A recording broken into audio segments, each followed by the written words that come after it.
하나님 말씀은 시브리서 2장 11절입니다. 시브리서 2장 11절 우리 한 목소리로 하나님의 말씀 받겠습니다. 시작. 거룩하게 하시는 분과 거룩하게 되는 사람들은 모두 한 분이신 아버지께 속합니다. 그러함으로 예수께서는 그들을 형제 자매라고 부르시기를 부끄러워하지 않으셨습니다. 아멘.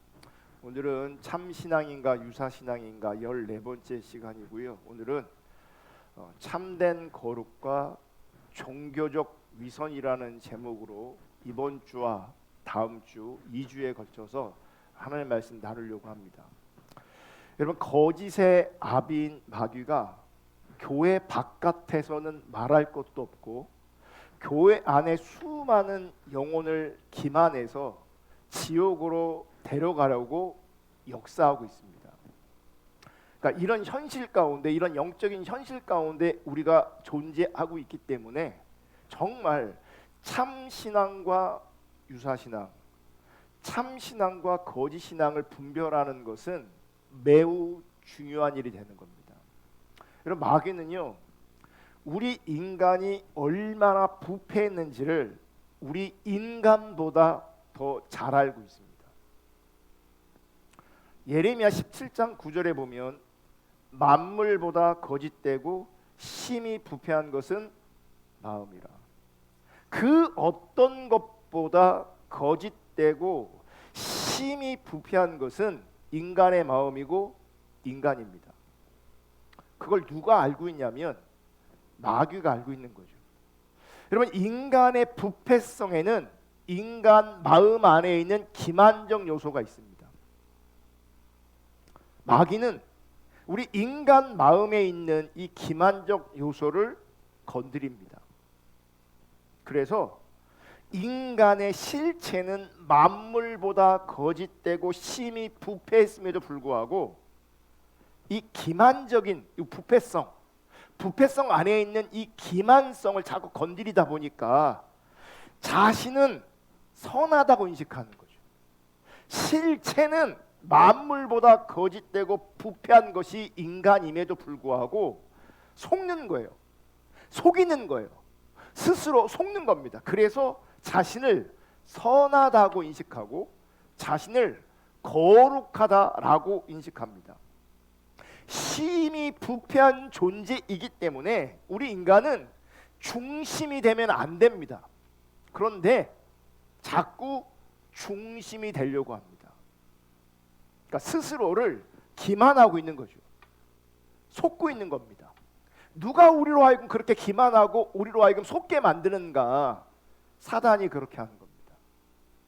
문제는 결과가 참담하다는 거죠. 스스로를 바라볼 때 나는 믿음의 사람이야 라고 생각할 수 있습니다. 그리고 스스로는 나는 신앙생활 잘하고 있다라고 여길 수도 있습니다. 그런데 실제 주님께서는 내가 너희를 도무지 알지 못하니 불법을 행하는 자들아 내게서 떠나가라, 이렇게 말씀하실 수 있다는 거죠. 그러니까 참신앙과 거짓신앙, 참신앙과 유사신앙을 분별하지 않으면 사단은 계속해서 우리를 속일 뿐만 아니라 우리 스스로가 우리는 속아 넘어가기를 원하는 존재라고요. 우리의 부패성 안에서는 스스로를 기만하는 그런 성격을 가지고 있다고요.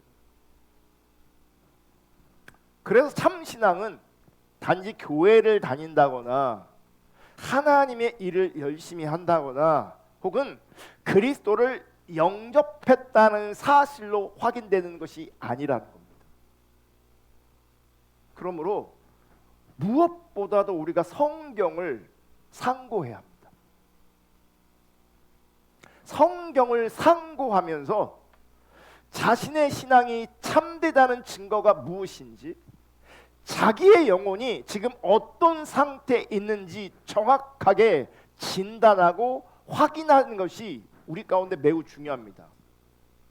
성경을 상고해서 성경을 통해서 자기를 진단해야 된다는 거예요. 성경을 통해서 자기를 분별해야 된다는 거죠. 그래야 하나님의 은혜를 우리가 바르게 구할 수 있고 하나님 관점에서의 합당한 기도로 우리가 주님께 나아갈 수 있게 되어지는 겁니다. 제가 참신앙인가 유사신앙인가라고 하는 시리즈 이 주제를 가지고 설교를 시작하면서 가장 처음 던진 질문이 있습니다.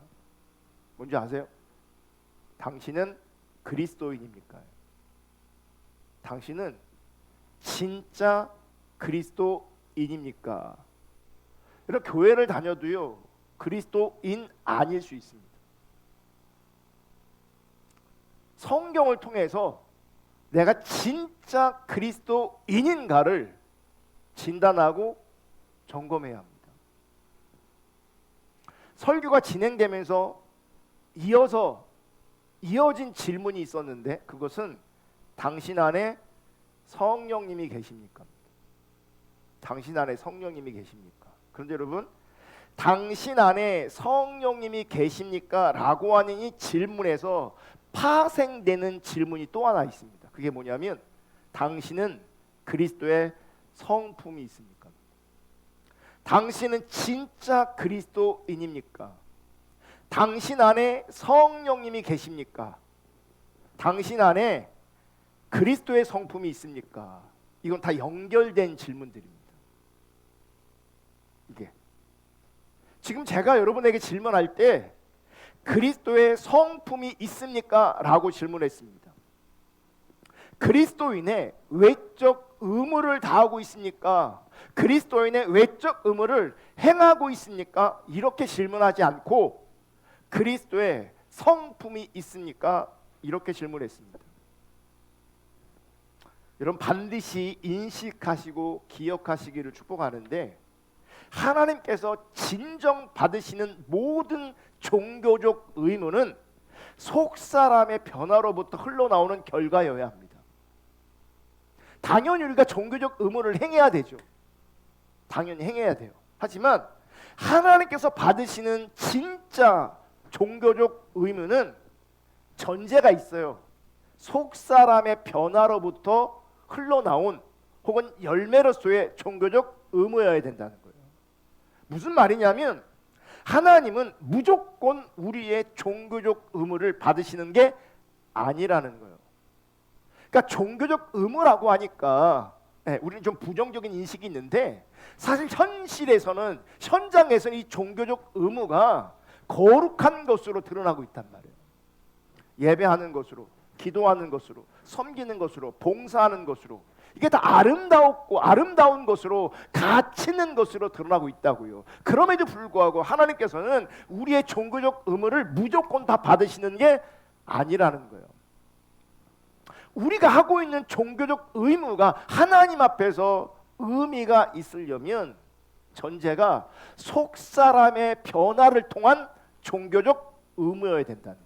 그러니까 속사람이 변화되지 않는 상태에서 이 종교적 의무는 하나님 앞에서 의미가 없게 되어지는 겁니다. 사진 하나 볼게요. 저기 보면 가운데 이렇게 웃는 자매가 있잖아요. 근데 한국 사람 안 같죠? 네. 저분이 지금 시잡을 쓴 선수가 있는데 현재 우리 국내 배그리그에서 뛰고 있는 메가라는 선수입니다. 프로 배구 선수입니다.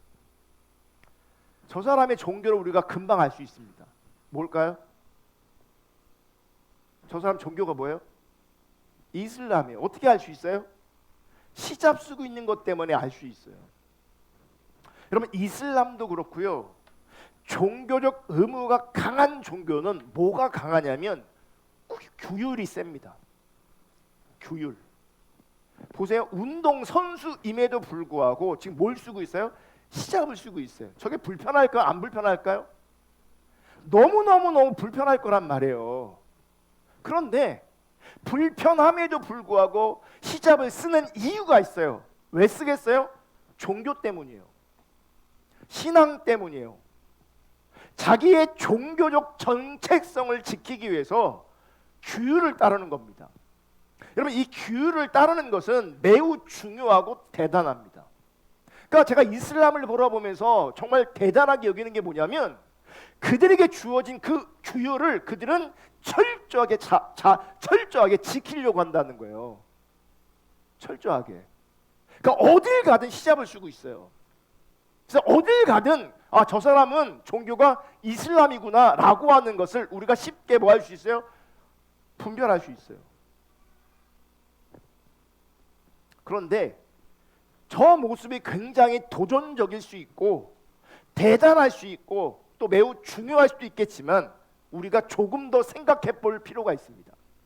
여러분, 저렇게 규율을 따르는 것은, 어떤 의무를 감당하는 것은 매우 중요하고 대단한 것임에도 불구하고, 또 때로는 어떤 사람들에게 매우 어려운 문제임에도 불구하고 생각을 조금만 바꾸면요, 이건 매우 쉬운 일이 될 수도 있습니다. 왜 쉽다고 말하냐면 그냥 하라는 대로 하면 됩니다. 히잡을 쓰라고 하면 쓰면 되는 거죠.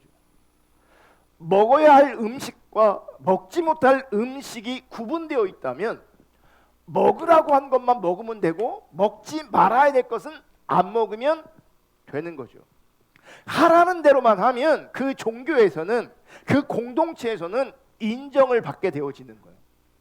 여러분, 신앙이 타락하면 이렇게 규율을 잘 따르는 것이, 즉 종교적 의무를 잘 감당해내는 것이 신앙의 척도, 신앙의 기준이 됩니다.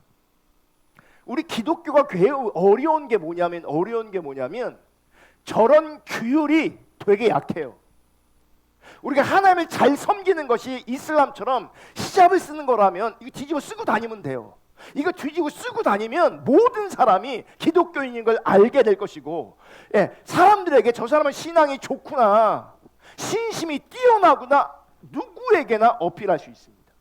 하라는 대로만 하면, 그 규율을 열심히 잘 감당해내면 신앙이 좋은 사람이 되는 거예요. 그런데 신앙이 타락하면 타락할수록 이 규율을 잘 따라가는 것이, 종교적 의무를 잘 감당하는 것이 여러분 신앙의 척도가 됩니다. 재미있는 것은 미국 교도소에 누가 갑니까? 범죄한 사람들이 교도소에 가는 거잖아요. 그런데 이슬람에서 지원을 해갖고요, 그 교도소 안에 있는 이슬람 교도들을 위해서 할랄 음식을 마음껏 먹을 수 있도록 지원을 한대요.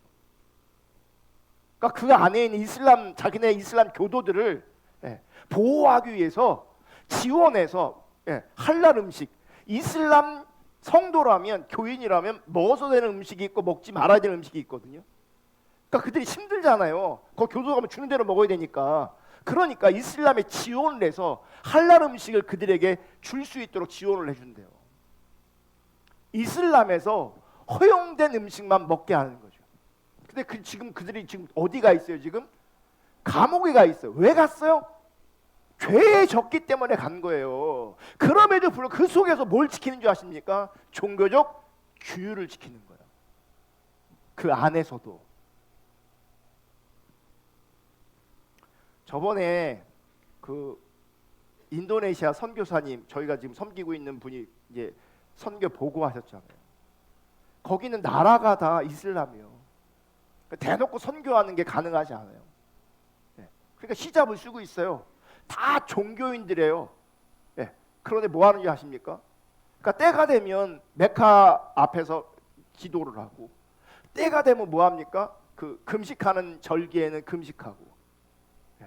근데 돈을 장사하면서 사기 쳐먹잖아요. 규율을 잘 지키는 것으로 자기의 신앙의 척도로 여기는 겁니다. 다른 영역은 내가 비윤리적이어도, 도덕적이지 않아도 나의 유익을 위해서 누군가를 속여 먹어도 괜찮은 거예요. 이렇게 연결되지 않는 거죠.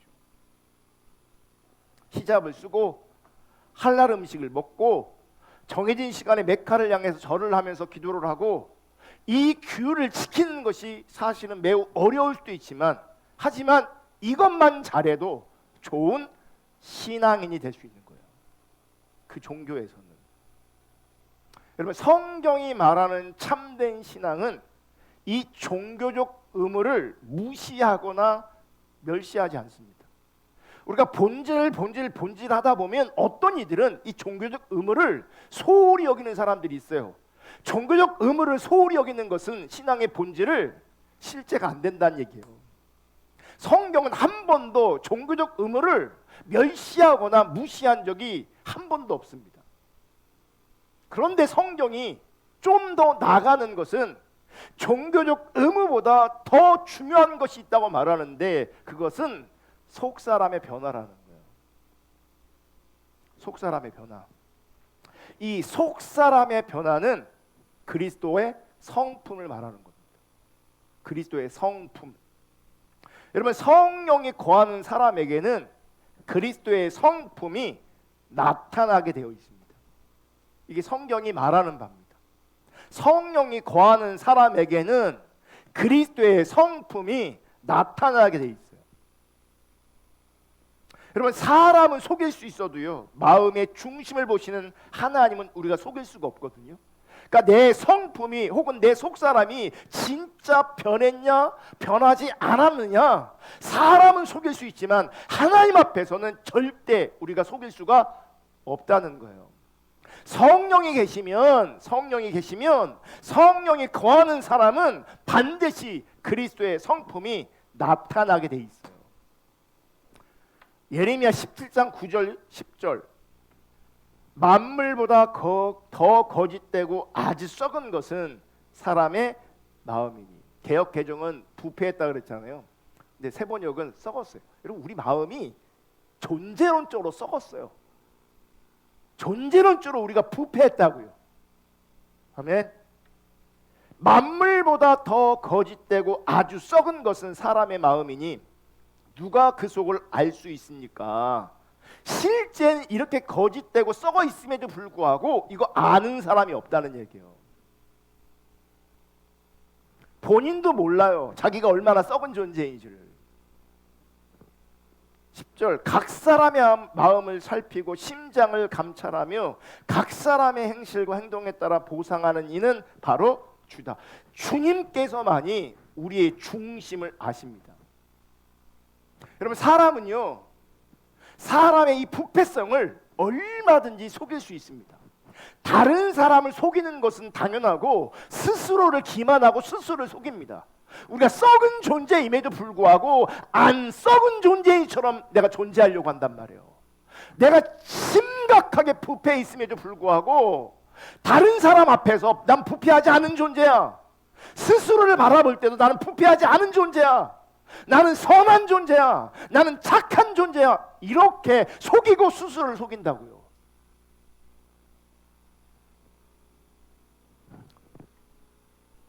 그래서 우리가 뭘 살펴야 되냐면, 하나님 앞에서 내가 종교적 의무를 다하고 있는가를 살피는 게 아니라 그리스도의 성품이 있는가를 살펴야 된다고요. 그리스도의 성품이 있는가. 만물보다 거짓되고 부패한 마음을 가진 인간도 뭐가 가능한지 아십니까? 종교적 의무를 감당하는 것이 가능합니다.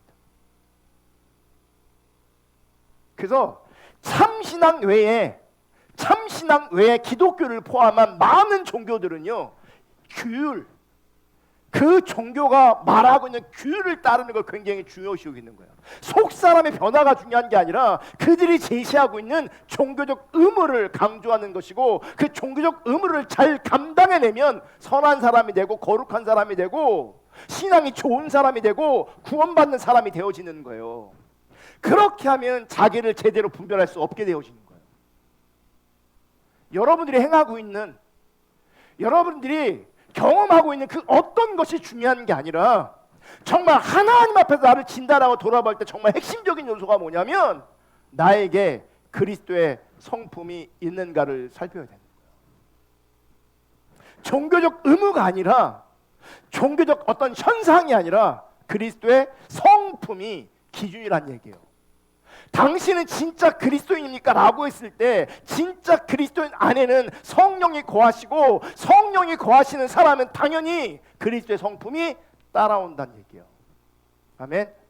그래서 예수 믿는 사람들은 그리스도인이라고 부르는 것이고, 그리스도인은 그리스도를 따르는 사람을 말하는 것이고, 예수 믿는 사람, 그리스도를 믿고 그리스도를 따르는 사람 안에는 성령이 계시고, 성령이 계시기 때문에 나타나는 열매가 뭐냐면 그리스도의 성품이라는 거예요. 종교적 의무가 아니에요. 종교적 어떤 신비로운 현상이 아니에요. 그리스도의 성품이 핵심 기준이라고요. 그리스도 안에 성령이, 그리스도인 안에 성령이 계시고 성령이 계시기에 그리스도의 성품이 나타나는 거예요. 여러분, 그리스도인의 성품은 마귀가 절대로 만들어낼 수 없습니다. 이건 마귀가 줄 수 있는 게 아니에요.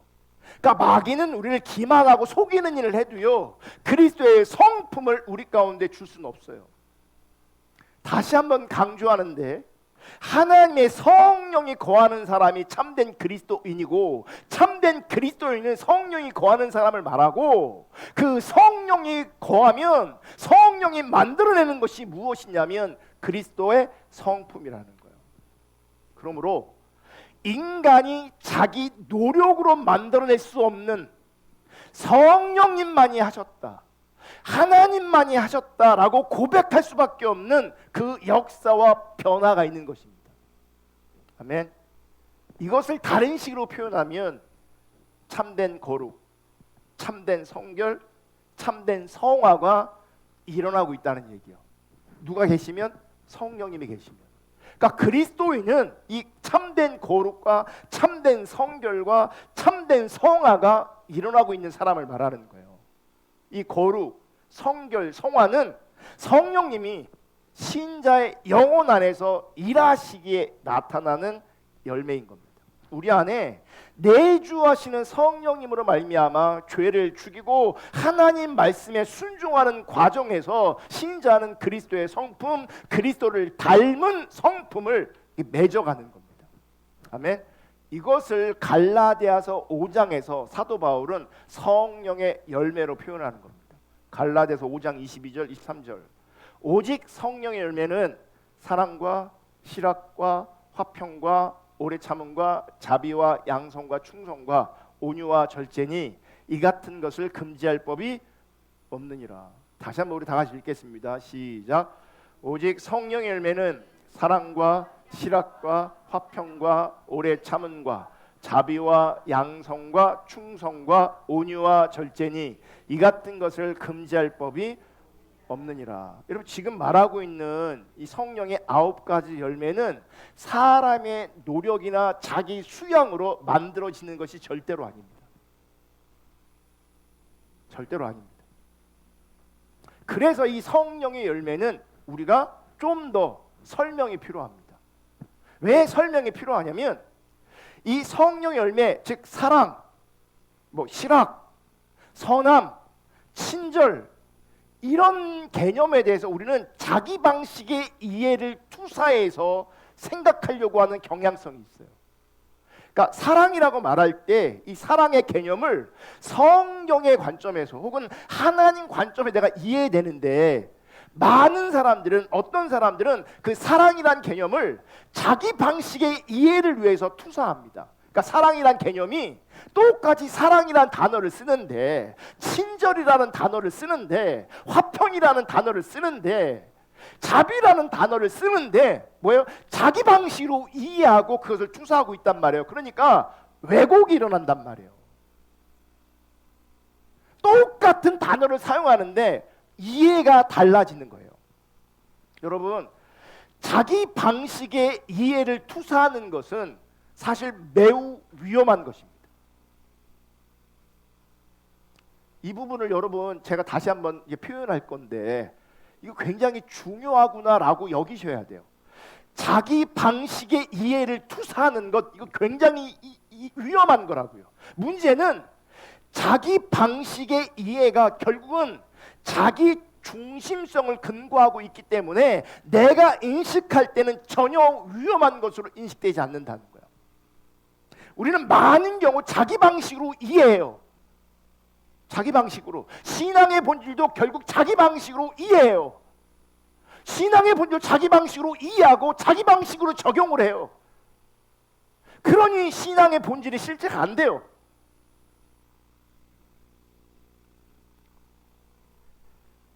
자기 중립성을 근거로 해서 자기 방식으로 이해하는 것이 매우 위험한데,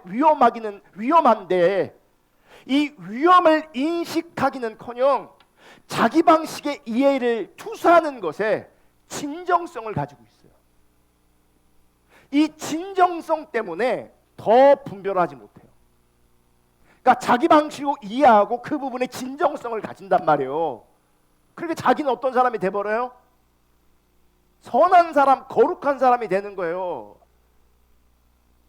지금 사랑이란 개념이 왜곡되어 있는데, 그리스도인의 성품이란 개념이 지금 왜곡되어 있는데, 선한이란 개념이 왜곡되어 있는데, 친절이라는 개념이 왜곡되어 있는데, 그 왜곡된지를 모른다고 여전히 자기 방식으로 수용하고 있고, 자기 방식으로 이해하고 있고, 자기 방식으로 적용하고 있다고요. 여러분, 자기의 노력 혹은 자기 수양으로 어느 정도 만들어낼 수 있는 것이 분명히 있습니다. 이 성령의 열매, 이 성품적인 영역에서. 하지만 자기 수양을 통해 혹은 자기 노력을 통해 얻어진 것이지 성령께서 이루신 것인지 아닌지 우리가 구별할 수 있어야 되는 거예요. 그러니까 내가 노력해서, 내가 수고해서, 내가 수양해서 자기 방식의 이해를 가지고 사랑을 내가 성취하고 사랑을 이루는 것과 성령의 열매로 사랑이 나타나는 것과는 완전히 다르다는 거예요. 하나님 보실 때 다른 거예요.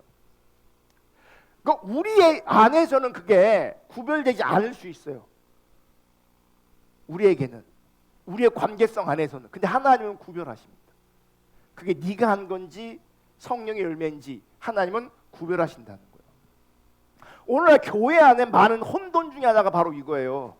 겉으로는 인품이 참 좋은 사람이 있어요. 근데 성령님으로 말미암아 인품이 좋은 건지 자기가 노력해서 혹은 선천적으로 성품이 좋은 것인지 이거 구별을 못해요. 저도 구별을 못해요. 저는 그냥 성령으로 말미암아 성품이 좋은 건지 인간적으로 성품이 좋은 건지 구별 안 되면서 성품이 좋으면 나한테 유익이 되는 거예요. 근데 하나님은 그걸 구분하세요. 그리고 이게 제대로 구분되지 않으니 이분이 신앙생활 참 열심히 하네, 종교적 의무를 열심히 감당하고 있네, 성품이 참 좋네 라고 해서 직분도 준단 말이죠. 근데 그게 하나님께로부터 온 것이 아니기 때문에 성품이 좋은 줄 알았는데 시간이 가면 갈수록 자기 중립성이 막 드러나는 거예요. 열심히 하는데 그 열심히 하는 배우에 자기 중립성이 있어요. 그러지만 그리스도인의 성품이 나오는 게 아니에요. 그러니 성령의 열매 중에 뭐가 있냐면 화평이 있거든요. 예수님께서 말씀하신 팔복에 뭐가 있어요? 화평케 하는 자가 복이 있나니 이랬거든요.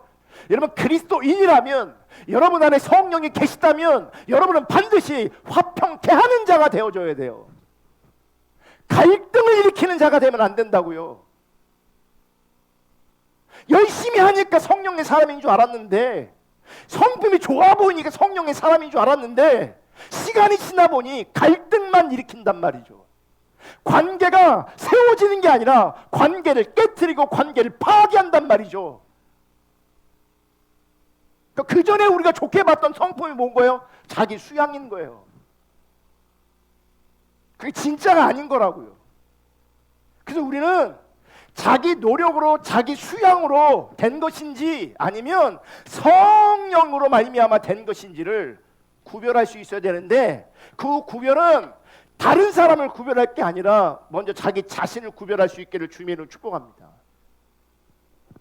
그래서 참신앙과 유사신앙을 구별하는 것도 사실은 되게 어려운 거예요. 현실에서 이론적으로 우리가 구분을 하지만, 제가 열심히 설명하지만 현실에서는요, 진짜나 가짜나 구별되지 않아요. 쉬운 게 아니라고요. 제가 이렇게 얘기해도요, 나는 가짜구나 여기는 사람이 별로 없어요. 자기는 진짜인 줄 안다고 여전히.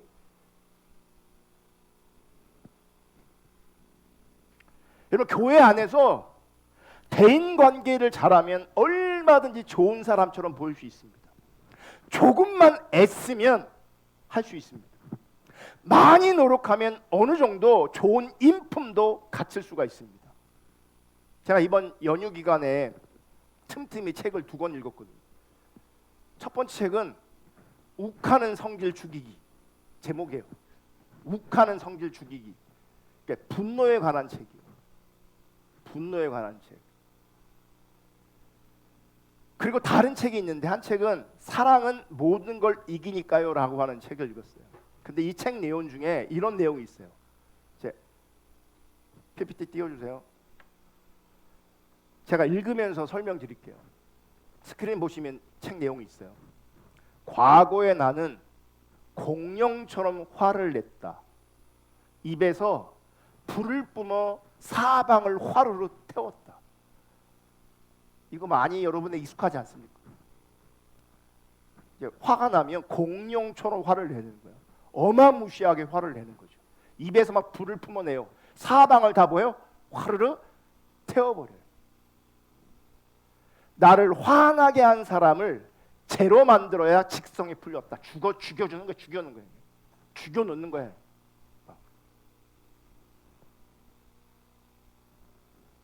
넘어가면 안 돼요. 왜? 나를 화나게 한 사람을 죄로 만들어야 직성이 풀렸다. 넘기시고 상대방이 무엇을 잘못했는지 뼈저리게 후회할 만큼 알려줬다. 막 집요하게 뭐 하는 거야? 이거 과거의 걸 다 끄집어내갖고 막 불처럼 화를 내는 거죠. 불처럼. 그러니까 뭘 잘못했는지 뼈저리게 후회할 만큼 알려줬다. 사과는 받아도 용서하진 않았다. 사과는 받아내. 근데 내 마음에서는요 용서하진 않아요. 그러니까 분이 풀리지 않는 거죠. 내 기분이 나빠졌으니 너는 기분이 더 나빠야 한다. 상대방의 일그러진 표정을 보면 그제야 분이 풀렸다. 그런데 나도 불쾌했다. 싸움으로 소모되는 감정은 승패와 상관없이 사람을 피폐하게 한다. 그럼 분노하잖아요. 분노하는 본인이나 그 분노의 대상이나 서로 죽습니다. 서로 피폐하게 됩니다. 서로 망가집니다. 나는 이런 내 모습이 마음에 들지 않았다. 침착하고 이성적으로 사태를 해결하고 싶어서 감정을 다루는 훈련을 부단히 한다. 그러니까 이런 사람이었는데, 불같은 사람이었는데, 불같이 분노를 표출하는 사람이었는데, 그런 모습을 보면서, 그런 나를 보면서 상대방을 내가 늘 이겨먹었음에도 불구하고 그게 나를 피폐하게 만드는 걸 안 거예요. 그게 불편한 걸 안 거예요. 그게 마음에 들지 않았어요. 그래서 이제 뭐예요? 침착하고 이성적으로 사태를 해결하고 싶어서 감정을 다루는 훈련을 스스로 뭐 한 거예요? 한 거예요. 중략. 나는 스스로 말을 통제하기로 했다. 여러분 감정을 다스리기 전에 뭘 통제해야 되는지 아십니까? 말을 통제하셔야 돼요. 말이 통제되지 않으면 감정이 통제되지 않아요. 그래서 지금 이 사람이 성경을 근거로 해서 이렇게 했을까요? 아니면 자기 스스로 이렇게 했을까요? 자기 스스로 이렇게 한 거예요. 훌륭한 사람이에요. 훌륭한. 그 책을 읽다 보면 저자는 스스로를 통제하고 훈련해서 예전에는 불같은 사람이었으나 지금은 다정한 사람이 되었대요. 말을 통제하고 표정을 통제한 거예요. 감정을 통제한 거예요. 그래서 다정한 사람이 되었어요. 다정한 사람. 그래서 이 사람이 뭐라고 하는지 아세요? 내가 이렇게 바뀌니 사람들이 자꾸 말을 걸어오더라. 여기 가도 나한테 말 걸어오고 저기 가도 나한테 말 걸어오고 외국에 나가도 외국 사람이 나한테 말 걸어오더래요. 뭐예요? 내가 지금 바뀐 게 표정으로 이게 드러나는 거예요. 이렇게 다정한 사람이 되는 게 다정 뿜어 나오는 거예요. 이렇게 옛날에 뭐예요? 화가 막 불어나고 예민 막 그러면 건들 수가 없거든요. 왜냐면 같이 가까이 갔다가 막 내가 봉변을 당해요. 봉변을. 그 사람들이 말을 걸지 않아요. 가까우지 않아요. 말을 통제하고 감정을 통제하고 다정한 사람이 되니 사람들이 자기를 찾아오는 거예요. 말을 걸기 시작하는 거예요. 멀어지는 게 아니라. 여기서요, 불같이 이렇게 공룡처럼 내가 화를 내잖아요. 가족 아닌 이상 내 주변을 다 떠납니다. 가족은 어떻게 왜 안 떠나요? 어쩔 수 없이 엄마한테 밥 얻어 먹어야 되는데 어떻게 떠나요? 마누라한테 밥 얻어 먹어야 되는데 어떻게 떠나냐고. 근데 마음에서 떠납니다. 마음에서. 저는 이 책을 읽으면서 저자가 인생과 자신의 삶을 대하는 방식에 놀라운 도전을 받았습니다. 그리고 우리의 인생에 꼭 필요한 조언들을 발견했습니다. 여러분, 우리가 인생 살면서 통제하고 훈련해서 자신의 삶과 인생을 조종하는 것, 자신의 성품을 조정하는 것 매우 중요한 요소이고요. 여러분도 하실 수 있기를 주님의 이름으로 축복합니다. 제가 이거 부정적으로 얘기하는 게 아니에요. 내 인생을 위해서라도요, 신앙이 아니더라도 내 말과 내 감정을 통제하는 일은 굉장히 중요한 겁니다. 신앙이 아니더라도.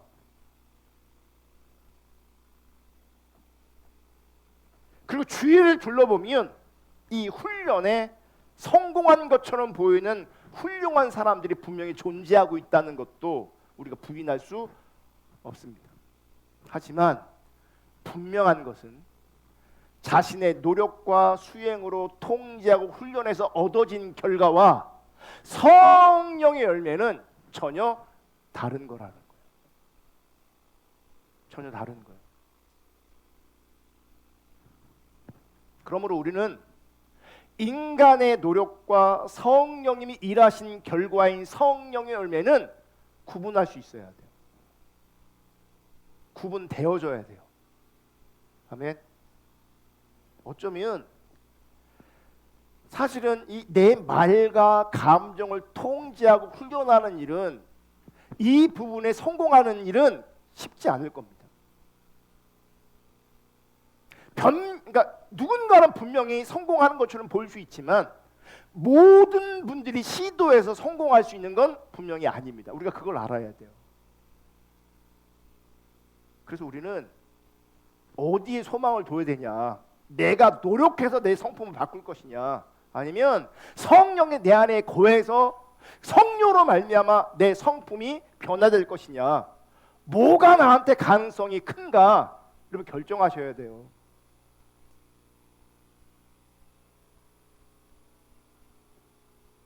성령님이 우리 안에 거하셔서 우리의 성품을 빚어가시는 것이 어쩌면 우리 가운데 소망이 있는지 모릅니다. 그게 가능성이 훨씬 더 큰 겁니다.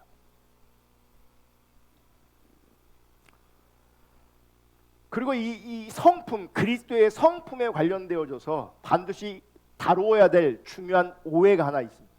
뭐냐면 그리스도의 성품, 그리스도를 닮은 성품이 있는가라고 하는 질문을 그리스도인은 성숙해져야 한다, 성숙의 문제로 받아들인다는 거예요. 이건 오해라는 거예요. 그러니까 성품을, 그리스도인의 성품을 얘기하니까 그리스도를 닮은 성품이 당신 안에 있습니까? 이렇게 질문하다 보니까 이것을 성숙의 문제로 받아들인다는 거죠. 그게 오해라는 거죠. 여러분, 지금 제가 하는 얘기를 잘 들으셔야 되는데, 제가 하는 이 이야기의 근거는 당연히 성경이고요. 그리고 지금 제가 하는 이 이야기의 또 다른 근거는 뭐냐면 조나단 에드워드의 신앙 감정론입니다.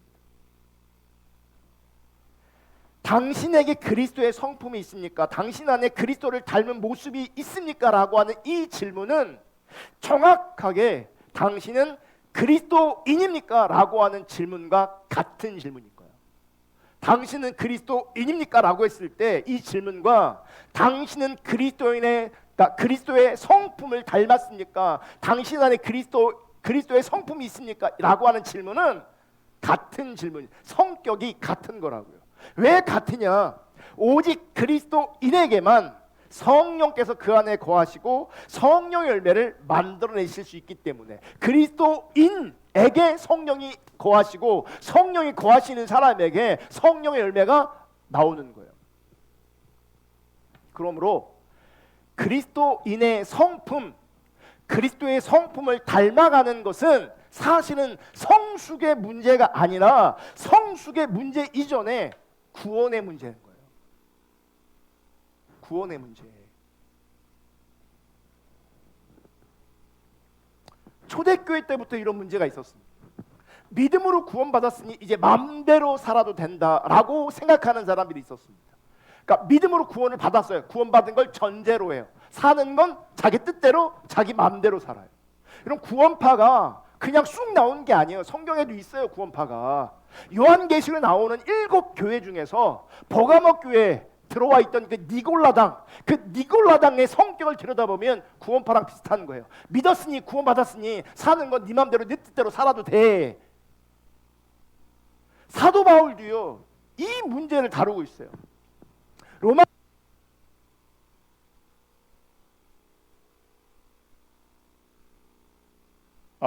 진짜 구원받은 사람은 믿음으로 구원받았으니 이제 맘대로 내 맘대로 살아도 된다 말하지도 않고 그렇게 행동하지도 않는다는 거예요. 그러니까 가짜 믿음이, 유사 믿음이, 거짓 신앙이 뭐 하는 거예요? 믿음을 얘기하고 믿었으니 천국 간다고 말하지만 그 삶은 지멋대로 사는 거예요. 성화가 안 되는 거죠. 성화가.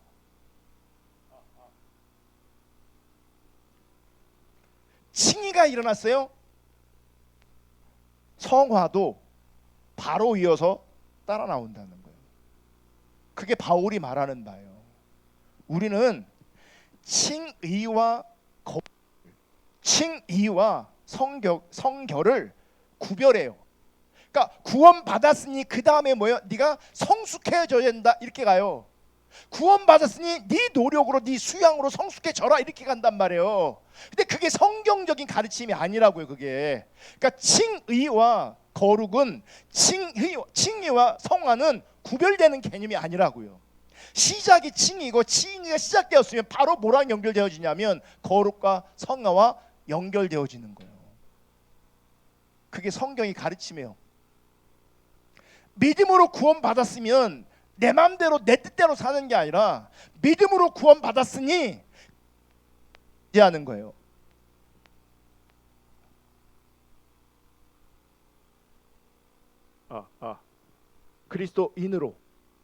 그리스도인으로 존재하면 성령이 그 안에 거하시기 때문에 그리스도의 성품이 나타나게 돼 있다고요. 그러니까 이거는 성숙의 문제가 아니라 사실은 구원의 문제라고요. 그러니까 구원받았으면 당연히 어떻게 가야 되는 거예요? 성화로 가야 되는 거예요. 구원받았으면 당연히 그리스도의 성품을 담는 자리로 나아가야 되는 거예요. 그게 참된 신앙인 거예요. 그래서 종교적 의무를 잘 감당해도 이런 신비한 현상을 경험해도 그리스도의 성품이 나타나지 않으면 그 사람의 구원을 의심할 필요가 있는 거예요. 자기의 구원, 다른 사람의 구원이 아니라 나의 구원을 의심할 필요가 있는 거예요. 점검할 필요가 있는 거라고요. 칭의가 일어났으면 당연히 성화가 일어나야 돼요. 아멘. 그리스도 안에서 의롭다함을 받은 죄인은 그리스도 안에서 거룩하게 변화되어 가는 거예요. 그 안에 성령이 계시기 때문에. 아멘. 신자 안에 거하시는 성령님께서 살아 역사하시며 신자를 속에서부터 바꾸시는 거예요. 속에서부터 바꾸어 나가시는 거예요. 우리로 하여금 그리스도의 형상으로 만들어 가시는 거예요. 이게 참 제 마음에 어려운데, 이게 어려운 문제인데 우리가 그런 표현을 되게 많이 하잖아요. 실제가 안 된다, 실제가 안 된다, 실제가 안 된다. 그 왜 실제가 안 되는가, 어디서 문제가 있는가. 어쩌면 정말 많은 사람들에게 문제의 시작점이 어딘지 아십니까? 구원에서부터 있는 거예요. 구원에서부터. 그러니까 구원받지 않았는데 신앙의 본질을 들어봐야 신앙의 본질이 어떻게 실제가 되겠냐고요. 내가 구원받아서 그리스도인이라면 내 안에 성령님이 계신 거고, 성령님이 계시면 그 성령님은 나로 하여금 반드시 그리스도의 성품으로 빚어가신다고요. 근데 우리는 스스로 안위합니다. 나는 구원받았지만 성숙하지는 못해요. 나는 구원을 받았지만 아직 성숙하지는 못해요. 그게 성경적 가르침이 아니라고요. 모든 사람에게 똑같은 속도와 똑같은 방식으로 역사하는 건 아니지만 그 안에 그리스도의 영이 계시면 반드시 그리스도의 성품이 만들어지는 겁니다. 그래서 오늘 본문이 히브리서 2장 11절, 거룩하게 하시는 분과 거룩하게 되는 사람들은 모두 한 분이신 아버지께 속합니다. 그러므로 예수께서는 그들을 형제 자매라고 부르시기를 부끄러워하지 않으셨습니다. 그러니까 성령께서 하시는 일이 뭔지 아십니까? 우리를 거룩하게 하시는 거라고요. 우리를 거룩하게 하시는 거라고요. 거룩이 뭐예요? 그리스도의 성품을 담는 거라고요. 예배 행위, 종교적 규율을 잘하는 게 거룩이 아니고요. 그리스도를 닮아가는 게 거룩이고, 성령님은 우리를 그렇게 거룩하게 하시는 분이라고요. 그래서 거룩하게 하시는 분과 거룩하게 되는 사람은 그 사람이 하나님께 속해 있는 사람이라고요. 그 사람이 성령님이 내 안에 가셔서 나를 거룩하게 만드시고 그리스도의 성품이 맺히게 하시는 거죠. 그 사람이 하나님께 속한 진짜 구원받은 사람이 되는 거예요. 그러므로 여러분, 그리스도의 성품의 문제는 성숙의 문제 이전에 구원의 문제인 겁니다. 내 안에 성령님이 진짜 계시는지를 묻고 있는 겁니다. 고신대학교에서 은퇴하신 조직신학자이신 박영돈 목사님이란 분이 계시거든요. 제가 웬만해서 어떤 분의 이름 잘 얘기 안 하는데 제가 이분을 인용할 때는 꼭 이분의 이름을 인용해요. 왠지 아세요? 안전해서 그래요. 어떤 사람을 인용할 때는 이 부분을 인용할 때 맞아서 인용하지만 그 외에 바르지 않은 게 있어요. 그러면 이 사람을 제가 온전히 소개할 수가 없어요. 근데 이분은 신학적으로 성경적으로 굉장히 안정돼 있어요. 누군가가 이분한테 이렇게 얘기했어요. 오늘날 교회에서 구원의 실체를 보기 힘들고 구원의 관심조차 별로 없는 것 같다, 이렇게 물었어요. 이 신학자한테. 자요, 오늘날 교회에서 구원의 실체를 보기 힘들고 구원의 관심조차 별로 없는 것 같다. 이 말은 뭐겠어요? 극단적으로 말하면 한국 교회에 구원이 있다예요? 구원이 없다예요? 구원이 없다는 얘기예요. 이거를 넘 얘기로, 다른 사람 얘기로 들으시면 안 돼요. 그에 대한 답을 이분이 이렇게 하시는 거예요. PPT 보시면 성경에 따르면 구원은 새 창조이다. 전인적이면서도 근본적이고 총체적인 인간 갱신이다. 그러니 그 존재와 삶과 인격의 근본적인 변화 없는 구원이란 있다 없다? 없다. 그 사람의 성품, 그 사람의 인격 변화되지 않으면 그 진짜 구원 아니라는 거예요.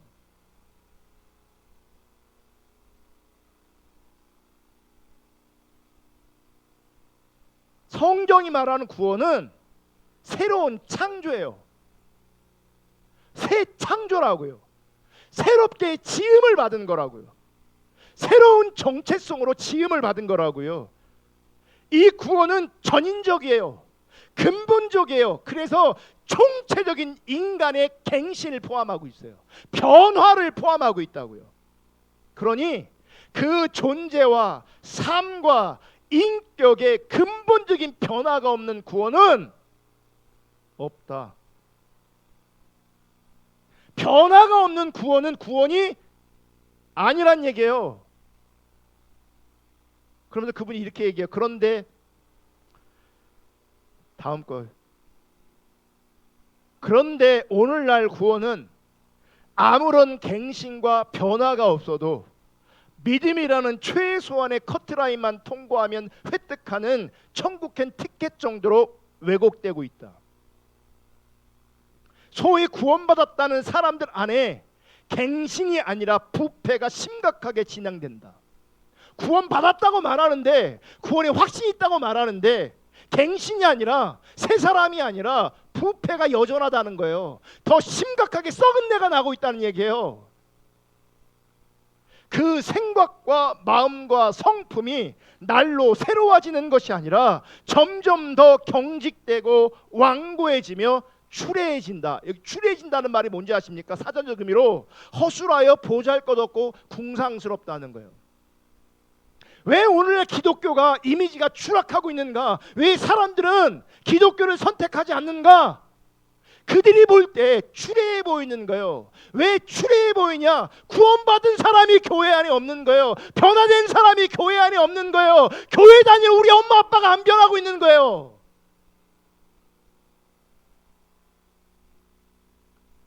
이건 성숙의 문제가 아니고요, 구원의 문제라고요.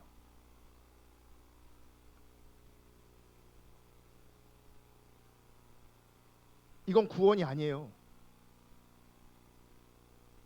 변화를 가지고 오는 게 진짜 구원이에요.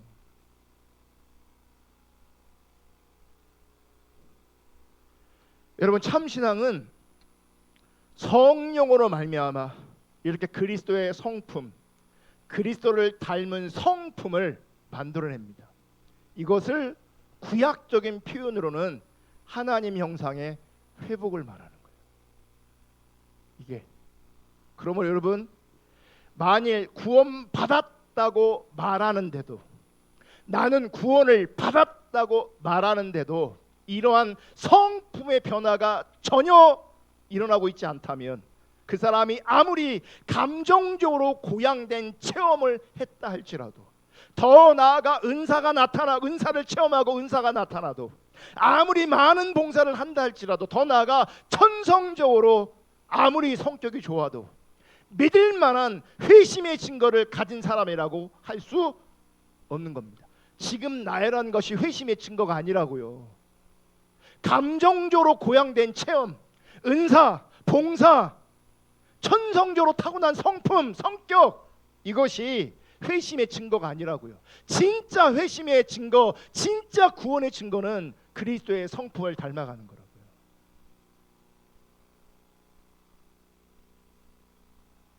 사도 바울은 우리가 갈라디아서를 강의하면서 살펴본 것처럼 종교적 구원의 표시로 할례를 받는 것이 중요한 것이 아니라, 그 사람이 참으로 새 사람이 되었는가, 이게 중요하다고 말하고 있습니다. 할례의 유무가 중요한 게 아니라 네가 새 사람이 되었냐, 이게 중요하다고요. 갈라디아서 5장 6절, 그리스도 예수 안에서는 할례를 받거나 안 받는 것이 문제가 되는 것이 아닙니다. 할례는 받을 수도 있고 안 받을 수도 있습니다.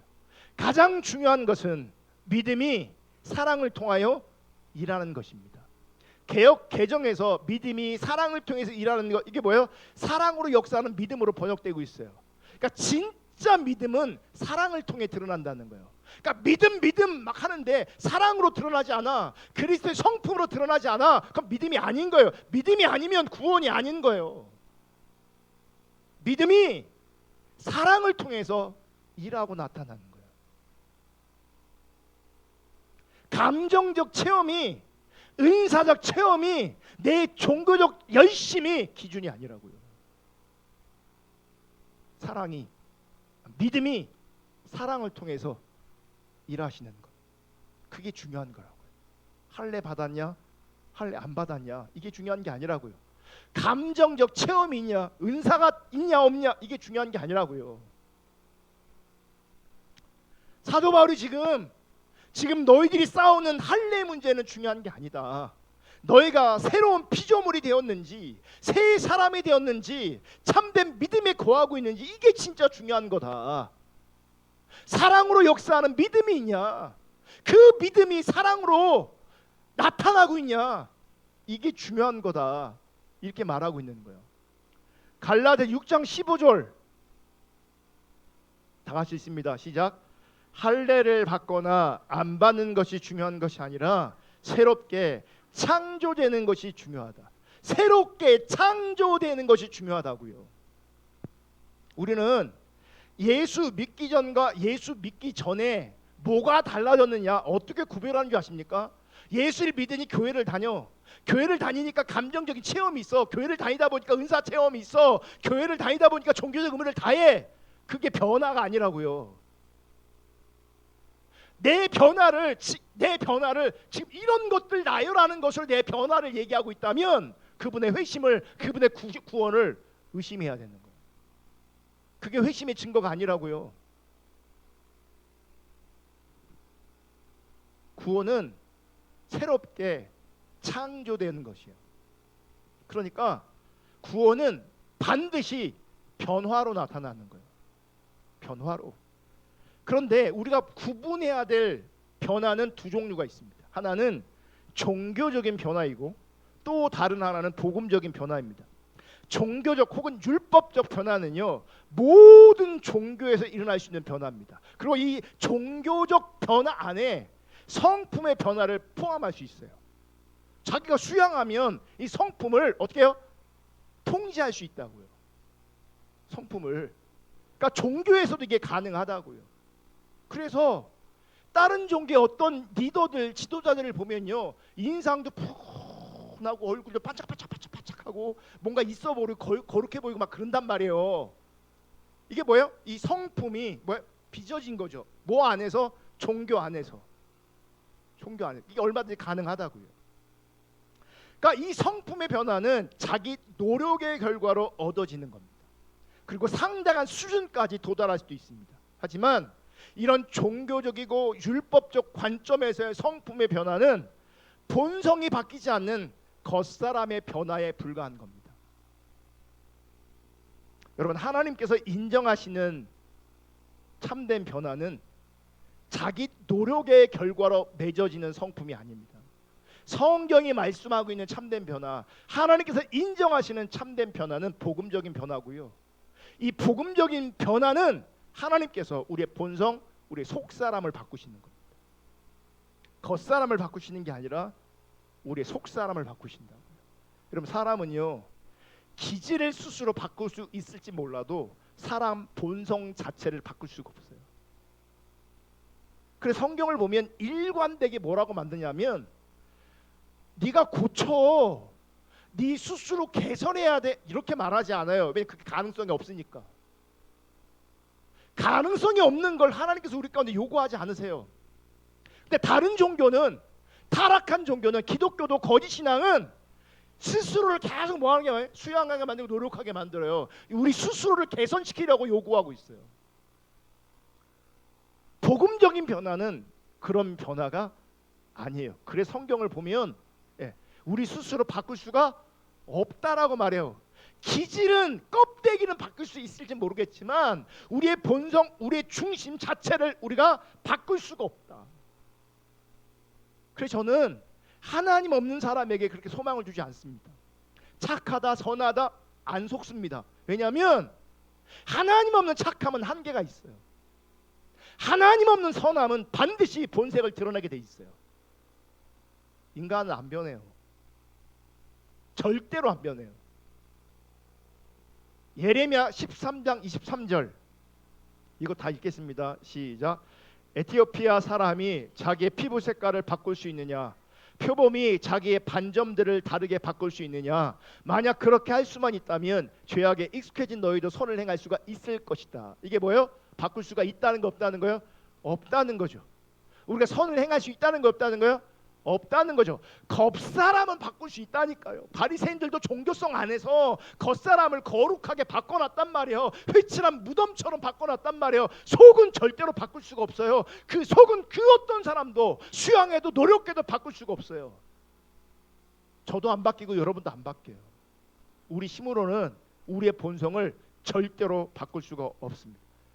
하나님만이 우리의 본성을 바꾸실 수 있는데 그것을 우리는 중생이라고 말하고 그것을 거듭남이라고 말하는 거예요. 그래서 하나님께서 내가 너를 고쳤을게 라고 말하는 게 아니라 성경은 일관되게 새롭게 창조했다라고 말하는 거예요.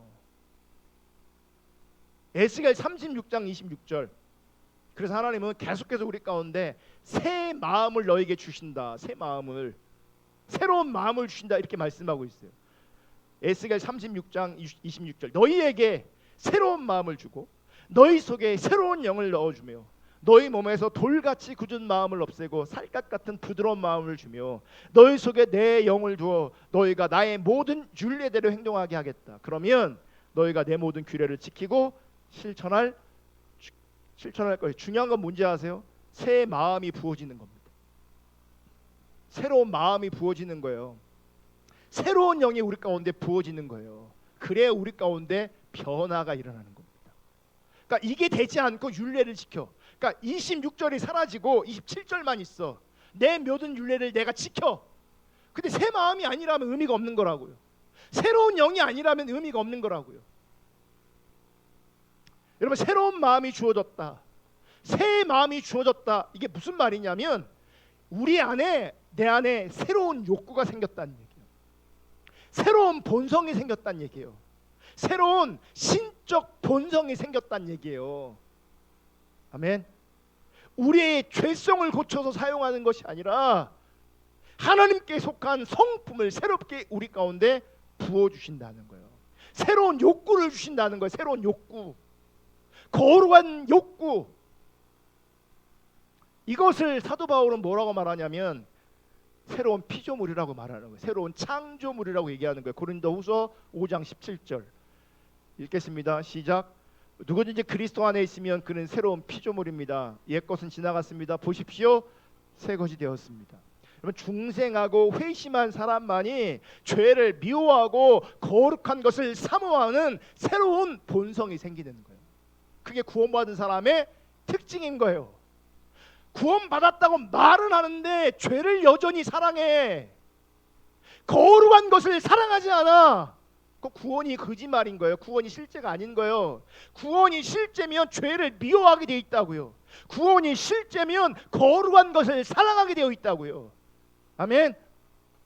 여러분, 새 사람이 되었다고 해서 본성적 기질이 완전히 뿌리 뽑혀 죄를 짓지 않게 된다는 말은 아닙니다. 그러나 새 마음과 새 본성이 지향하고 바라고 원하는 것이 변했다는 겁니다. 취향과 지향점이 달라졌다는 겁니다. 이게 마음의 변화인 겁니다. 그러니까 예전에 나를 즐겁게 했던 것 지금은 즐겁게 하지 않아요. 하나님을 기쁘시게 하는 것, 하나님이 원하시는 것이 나를 기쁘게 하는 거예요.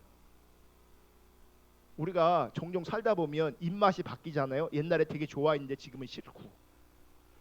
체질이 바뀌는 거잖아요. 체질이 영적으로 마찬가지예요. 이 체질이 바뀌는 거란 말이에요. 새로운 마음이 부어지니까 내가 지향하고 바라고 원하는 것들이 달라지는 거라고요. 취향이 달라지는 거라고요.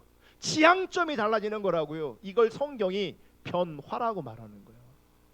제가 성경 읽으십시오, 성경 읽으십시오 아무리 얘기해도 안 읽는 분들이 분명히 있습니다.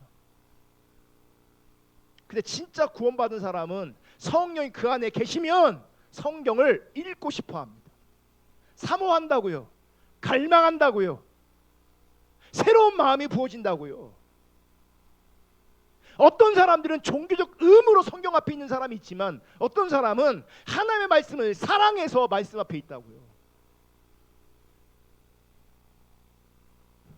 그러므로 우리 인간의 영혼에게 정말 중요한 것이 뭐냐면 중생하고 회심하고 거듭나는 겁니다. 중생과 거듭남을 통해서 이제 우리 사람은 하나님을 영광 가운데 하나님 그분을 바라봅니다. 하나님을 바라볼 때 내 안에서 거룩함을 향한 변화를 경험하게 되어지는 거죠. 하나님께서 성령님께서 나를 그렇게 이끌어 가시는 거예요. 말씀 앞에 있게 하시고 기도하게 하시고 예배하게 하시고 내 안에 있는 그 믿음이 사랑하게 하시는 거죠. 화평케 하시는 거죠. 오래 참게 하시는 거죠. 그게 성령의 열매로 나타나는 거라고요. 아멘. 이 변화는 영혼의 심령 밑바닥까지 영향을 미치고 지상에서 삶을 마감하는 순간까지 그리스도를 닮은 그리스도의 성품을 추구하고 그리스도의 성품을 갖게 하는 거죠. 물론 그냥 자동으로 저절로 되는 건 아닙니다. 그래서 사도 바울은 복음의 은혜를 깨달은 사람에게 이렇게 권면합니다. 로마서 12장 1절부터 형제 자매 여러분, 그러므로 나는 하나님의 자비하심을 힘입어 여러분에게 권합니다. 여러분의 몸을 하나님께서 기뻐하실 거룩한 산 제물로 드리십시오. 이것이 여러분이 드릴 합당한 예배입니다. 여러분, 새 마음을 가지고 하나님 뜻대로 그리스도의 성품을 가지고 살아가려면 여러분의 몸과 시간, 여러분의 삶을 누구한테 드려야 되는지 아십니까? 하나님 그분께 드려야 합니다. 지속적으로 드려야 합니다. 아멘. 그러면서 2절, 여러분은 이 시대의 풍조를 본받지 말고 마음을 새롭게 함으로 변화를 받아서 하나님의 선하시고 기뻐하시고 완전하신 뜻이 무엇인지 분별하도록 하십시오. 사도 바울은 변화를 받고 새롭게 자라고 우리 가운데 권면하고 있습니다. 이것은 우리가 날마다 계속해서 해야 될 일인 거죠. 변화를 받는 일 날마다 일어나야 되고요. 새롭게 되는 일이 날마다 우리 가운데 일어나야 된다는 거죠. 하나님의 뜻이 무엇인지 분별하고 그 방향으로 가기 위해서 이 세상의 유행과 풍속을 따라가는 대신 하나님을 더 기쁘시게 하려는 마음을 가지고 살아야 되고 그렇게 존재해야 되는 거예요. 여러분, 그리스도인은 중생과 회심을 통해 새로운 마음을 받았고 하나님께서 그의 본성을 변화시켜 주셨기 때문에 날마다 마음을 새롭게 함으로 변화를 받아 살아가는 근거와 능력을 갖춘 사람입니다. 성령께서 그 방향으로가 살기를 원한다면, 그렇게 하나님 앞에 엎드린다면 성령께서 우리를 그렇게 이끌어 가신다는 거예요. 그래서 신자는 어떻게 하면 이 세상의 정신과 이 세상의 유행과 이 세상의 풍조를 따라갈 수 있을까 고심하는 것이 아니라 어떻게 하면 거룩하신 하나님을 잘 섬기고 그분의 선하시고 기뻐하시고 온전하신 뜻을 잘 분별하여 거룩하게 변화된 삶을 살 수 있을까, 나를 변화시킬 수 있을까 생각하는 겁니다. 그럼 우리는 어떻게 해야 이 새롭게 함을 받고 변화될 수 있을까? 이거 굉장히 중요한 이슈거든요. 나는 어떻게 날마다 새로워질 수 있는가? 날마다 어떻게 변화될 수 있는가? 이거 굉장히 중요한 이슈입니다. 어떤 사람들은 열심히 성경 읽고 기도하고 교회 출석하고 봉사하면 당연히 이렇게 된 줄 알아요. 근데 그렇게 되는 게 아니에요. 그거 너무나 피상적인 거예요. 그러다 보니까 율법주로 흘러가는 거예요. 유사신으로 흘러가는 거예요.